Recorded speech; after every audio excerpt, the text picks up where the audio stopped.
فزمان كانت فيه السيوف كتقرر.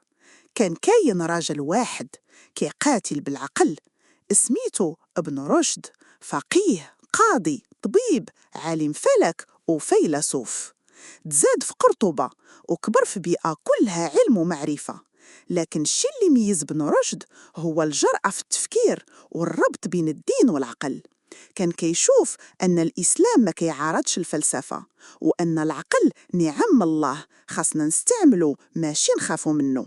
شرح كتب أرسطو بطريقة ما قدها حتى واحد في زمانه، وترجمات ديالو وصلات لأوروبا، وكانت سبب في ظهور عصر التنوير بعد قرون.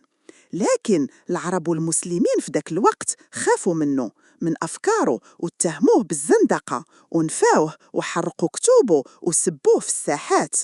ومات ابن رشد في العزلة، لكن الفكر ديالو بقى حي، ودابا في كل جامعة أوروبية كتلقى اسم أفيروس مكتوب بافتخار.